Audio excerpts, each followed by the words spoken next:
இது லங்கா பயரின் செய்திகள். வாசிப்பவர் கணேஷ் ராஜமயூரன். செய்தி ஆசிரியர் சதாசிவம். முதலில் தலைப்புச் செய்திகள். பாடசாலை மாணவியை கற்பமாக்கிய நபர், போலீசாரின் வலையில் வசமாக சிக்கிய சந்தக நபர், போலீசாரின் விசாரணையில் பல திடுக்கிடும் உண்மை சம்பவங்கள். பாதாள உலக குழு உறுப்பினரின் மிக நெருங்கிய சகா கைது, சிக்கியது எப்படி? பல கோடி பெறுமதியான போதைப் பொருட்கள் காவல்துறையினர் வசம். தமிழர்களின் தனித்துவத்தை அளிக்க இடமளிக்க மாட்டோம், நாங்கள் தமிழர்களின் விரோதிகள் அல்ல, முக்கிய அமைச்சர் ஒருவர் யாழ்ப்பாணத்தில் முழக்கம். காணாமல் போயிருந்த இளைஞன் உடலமாக மீட்பு, முல்லைத்தீவில் பரபரப்பு சம்பவம். முல்லைத்தீவு மக்கள் சோகத்தில். நடந்தது என்ன? யாழ்ப்பாணத்துக்கு வேலைக்கு சென்ற நபர் மீது கண்மூடித்தனமான தாக்குதல், 8 சந்தக நபர்கள் கைது, விசாரணைகளை விரைவுபடுத்த உத்தரவு. கட்டுப்பாட்டை இழந்த பேருந்து, சாதுரியமாக 80 உயிர்களை காப்பாற்றிய சாரதி. சமூக வலைத்தளங்களில் சாரதிக்கு பெருகும் ஆதரவு. இனி விரிவான செய்திகள்.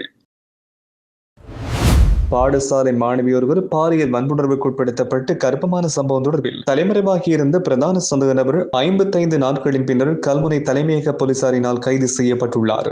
அம்பாறை மாவட்டம் கல்முனை கல்வி வலயத்துக்குட்பட்ட பாடசாலை ஒன்றில் கனிஷ்ட பிரிவில் கல்வி கற்று வந்த மாணவியை இவ்வாறு பாதிக்கப்பட்டுள்ளார். குறித்த மாணவி கல்முனையில் உள்ள வைத்தியசாலையில் அனுமதிக்கப்பட்ட பின்னர் பெண் குழந்தை ஒன்றை பிரசவித்துள்ளார். பாதிக்கப்பட்ட மாணவியின் பெற்றோர் பிரிந்து வாழ்ந்து வருகின்றனர். குடும்பத்தில் 2வது பிள்ளையான குறித்த மாணவி தனது தாயாருடன் ஏற்பட்ட தகாத தொடர்பில் இருந்த நபர் ஒருவரினால் பாலியல் வன்புணர்வுக்குட்படுத்தப்பட்டுள்ளமை ஆரம்ப கட்ட விசாரணைகளில் இருந்து தெரிய வந்துள்ளது. பாதிக்கப்பட்ட மாணவி கடந்த 2 மாதங்களாக பாடசாலைக்கு செல்லாதது குறித்து பாடசாலை நிர்வாகம் மாணவியின் தாயாரிடம் வினவியுள்ளது. இதன்பொழுது தாயார் முரண்பாடான பதில்களை வழங்கியதால் சந்தேகம் ஏற்பட்டுள்ளது. இதனையடுத்து விடயத்தை அறிந்த மாணவியின் தந்தை கடந்த டிசம்பர் மாதம் 1ஆம் தேதி அன்று கல்முனை போலீஸ் நிலையத்தில் முறைப்பாடொன்றை பதிவு செய்திருந்தார். முறைப்பாட்டுக்கமைய கல்முனை தலைமையக பெண்கள் மற்றும் சிறுவர் பிரிவு போலீசார் விரிவான விசாரணைகளை மேற்கொண்டனர். இந்த சம்பவத்துக்கு உடந்தையாக இருந்த குற்றச்சாட்டில் மாணவியின் தாயார் முன்னதாக கைது செய்யப்பட்டு பின்னர் பிணையில் விடுவிக்கப்பட்டார்.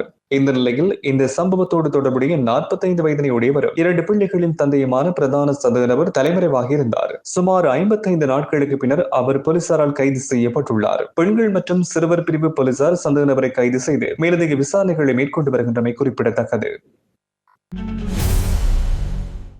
வெளிநாட்டில் மறைந்திருக்கும் ஒழுங்கமைக்கப்பட்ட குற்றவாளிகள் மற்றும் பெரும் போதைப்பொருள் கடத்தல்காரர்களான வெளியோயா பிரியந்த மற்றும் SF ஜெகத் ஆகியோரின் நெருங்கிய உதவியாளர் ஒருவர் 3 கிலோவிற்கும் அதிக பெறுமதியை கொண்ட ஐஸ் ரக போதைப் பொருட்களோடு போலீஸ் விசேட அடிப்படையால் கைது செய்யப்பட்டுள்ளார். சந்தேக நபரிடமிருந்து 3 கிலோ 16 கிராம் ஐஸ் ரக போதைப் பொருளும் ஒரு கையடக்க தொலைபேசி மற்றும் 2 தராசுகள் அதிகாரிகளினால் கைப்பற்றப்பட்டுள்ளதோடு சந்தேக நபர் மேலதிக விசாரணைகளுக்காக போலீஸ் போதைப்பொருள் ஒழிப்பு பணியகத்திடம் ஒப்படைக்கப்பட்டுள்ளார். சந்தேக நபரிடமிருந்து ஐஸ் போதைப்பொருள் தொகையின் பெறுமதி 3 கோடி ரூபாவுக்கும் அதிகம் என்று போலீசார் குறிப்பிட்டனர். பம்பலப்பட்டி போலீஸ் பிரிவுக்குட்பட்ட ரிச்வே பிளேஸ் வீதியில் திடீர் வீதி தடையை ஏற்படுத்தி மேற்கொள்ளப்பட்ட சுற்றிவளைப்பின் பொழுது ஐஸ் போதைப்பொருளை தம்வசம் வைத்துக் கொண்டு மோட்டார் சைக்கிளில் பயணித்த ஒருவர் கைது செய்யப்பட்டார். அவரிடம் மேற்கொள்ளப்பட்ட விசாரணைகளை அடுத்து வெள்ளவத்தை பிரதேசத்தில் உள்ள வீடொன்றை சோதனையிட்ட வேளையில் இந்த ஐஸ் ரக போதைப்பொருள் மற்றும் ஏனைய உபகரணங்களையும் போலீசார் மீட்டனர். சந்தேக நபர் மேலதிக விசாரணைகளுக்காக போலீஸ் போதைப்பொருள் ஒழிப்பு பணியகத்திடம் ஒப்படைக்கப்பட்டுள்ளதோடு சம்பவம் தொடர்பான மேலதிக விசாரணைகள் முன்னெடுக்கப்பட்டு வருவதாகவும் தெரிவிக்கப்பட்டுள்ளது. தமிழர்களின் அடையாளங்களை அழித்து அவர்களின் தனித்துவத்தை சீர்குலைக்கும் வகையில் எந்த ஒரு சிங்கள குடியேற்றத்தையும் இந்த அரசாங்கம் மேற்கொள்ள மாட்டாது என்று உறுதியளிக்கின்றோம் என்று கடல் தொழில் அமைச்சர் ராமலிங்கம் சந்திரசேகர் தெரிவித்துள்ளார். யாழில் நேற்றைய தினம் ஞாயிற்றுக்கிழமை ஊடகங்களுக்கு கருத்து வெளியிட்ட வழியில் அவர் இதனை கூறியுள்ளார். இது தொடர்பில் அவர் மேலும் குறிப்பிடும் பொழுது, கிவிலோயா திட்டம் என்பது இன்று நேற்று கொண்டு வரப்பட்டது அல்ல. அது 1956ஆம் ஆண்டு, 72ஆம் ஆண்டு மற்றும் 77ஆம் ஆண்டுக்கு பிறகு சந்திரிகா, ராஜபக்ஷ, மைத்ரி, ரணில், கோட்டபாய என்று மாறி மாறி வந்த ஆட்சி காலத்தில் நடைமுறைப்படுத்தப்பட்டது. அன்றைய காலகட்டத்தில் சிங்கள குடியேற்றத்தை மையமாக கொண்டே இந்த திட்டம் கொண்டு வரப்பட்டிருந்தது. அதனூடாக வவுனியா பிரதேசத்தில் சிங்கள குடியேற்றங்கள் மேற்கொள்ளப்பட்டன. ஆனால் நாங்கள் அவ்வாறான எண்ணத்தில் இந்த திட்டத்தை நடைமுறைப்படுத்தவில்லை. வடக்கில் தற்பொழுது நீர் பிரச்சனை காணப்படுகின்றது. அதனை கருத்தில் கொண்டே இந்த திட்டத்தை நடைமுறைப்படுத்த உள்ளோம். இந்த திட்டத்தால் சிங்கள குடியேற்றம் மேற்கொள்ளப்பட்டு தமிழ் மக்களின் இருப்பு கேள்விக்குறியாகும், தமிழ் மக்களின் இருப்பு அளிக்கப்படும் என்று சில அரசியல்வாதிகள் கூறி வருகின்றார்கள். அவர்கள் யார் என்றால், அனுர ஜனாதிபதியானால் இனவாதம் அதிகரிக்கும், இளைஞர்கள் காணாமல் ஆக்கப்படுவார்கள் என்று கூறியவர்கள்தான். ஆனால் இன்று நடப்பது என்ன? தேசிய மக்கள் சக்தி மக்களுக்கு தங்களை நிரூபித்துள்ளது. தமிழ் மக்களால் ஓரம் கட்டப்பட்ட அரசியல்வாதிகள் தேசிய மக்கள் சக்தி தமிழ் மக்களின் அன்பு பெற்று வருவதை சகிக்க முடியாது, இனவாதத்தை இவ்வாறு தூண்ட முடியுமா என்று எதிர்பார்த்து காத்திருக்கின்றார்கள். ஆனால் நாங்கள் தமிழ் மக்களுக்கு எதிரானவர்கள் இல்லை. எங்களுடைய ஜனாதிபதி கூறியது போன்று தமிழ் மக்களின் பிரதேசத்தை தமிழ் மக்களின் மரபோடு மீள கட்டியெழுப்புவோம் என்று அவர் குறிப்பிட்டார்.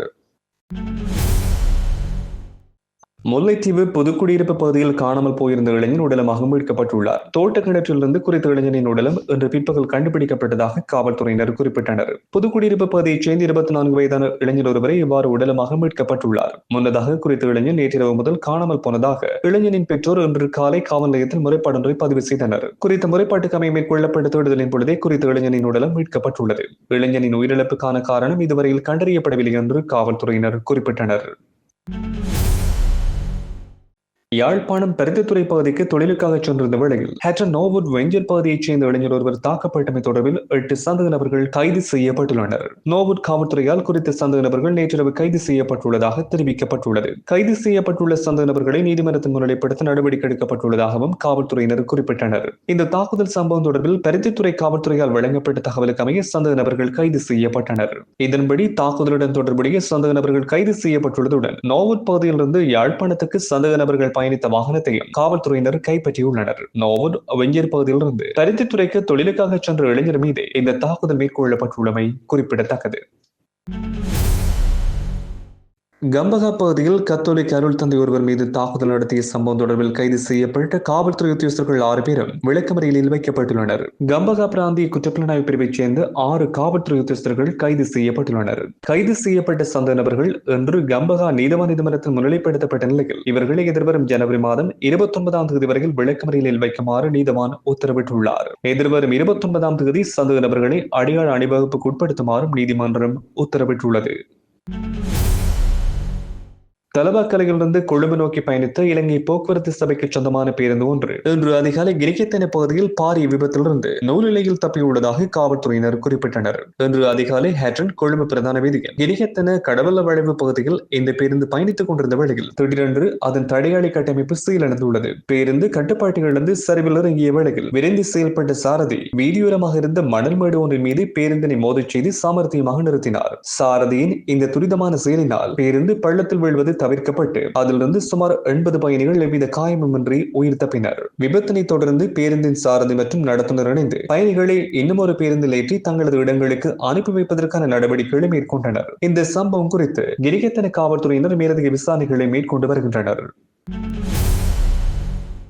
டிட்வா சூறாவளியால் ஏற்பட்ட பேரழிவால் வீடுகள் முற்றிலுமாக சேதமடைந்த குடும்பங்களுக்கு வீடுகள் கட்டும் திட்டம் தற்பொழுது நடைபெற்று வருகின்றது. மேலும் நாடு முழுவதும் உள்ள நன்கொடையாளர்கள் குறித்த வீடுகளை கட்டுவதற்கு தேவையான நிலத்தினை நன்கொடையாக வழங்க வாய்ப்பு வழங்கப்பட்டுள்ளது. மேலதிக தகவல்களை www.rebuildingsrilanka.gov.lk என்கிற வலைத்தளத்திலோ அல்லது 1800 என்கிற தொலைபேசி இலக்கத்துக்கோ அழைப்பினை ஏற்படுத்தி தகவல்களை பெற்றுக்கொள்ள முடியும். அதிவேக நெடுஞ்சாலைகள் மற்றும் ஏனைய வீதிகளில் இருக்கைப்பட்டி அணியாதவர்களுக்கு எதிராக இன்று முதல் அபராதம் விதிக்கப்பட உள்ளதாக வீதி பாதுகாப்பு தொடர்பான தேசிய சபை அறிவித்துள்ளது. இருக்கைப்பட்டி சட்டத்தை நடைமுறைப்படுத்துவதற்காக வழங்கப்பட்டிருந்த 3 மாத கால அவகாசம் டிசம்பர் மாதம் 24ஆம் தேதியுடன் முடிவடைந்துள்ளது என்று வீதி பாதுகாப்பு தொடர்பான தேசிய சபையின் தலைவர் மஞ்சுள குலரத்ன தெரிவித்துள்ளார். இதன்படி வாகன சாரதி மற்றும் வாகனத்தில் பயணிக்கும் அனைவரும் இருக்கைப்பட்டி அணிவது கட்டாயமாக்கப்பட்டுள்ளது. அத்துடன் வாகன சாரதி மற்றும் முன்னிருக்கையில் அமர்ந்து செல்லும் பயணி ஆகியோருக்கு இந்த சட்டம் பொருந்தும் என்றும் தெரிவிக்கப்பட்டுள்ளது. வீதி பாதுகாப்பை உறுதிப்படுத்தும் நோக்கில் நாடு முழுவதும் இந்த விதிமுறையை மிகவும் கண்டிப்பாக நடைமுறைப்படுத்துமாறு காவல்துறையினருக்கு அறிவுறுத்தல் வழங்கப்பட்டுள்ளது.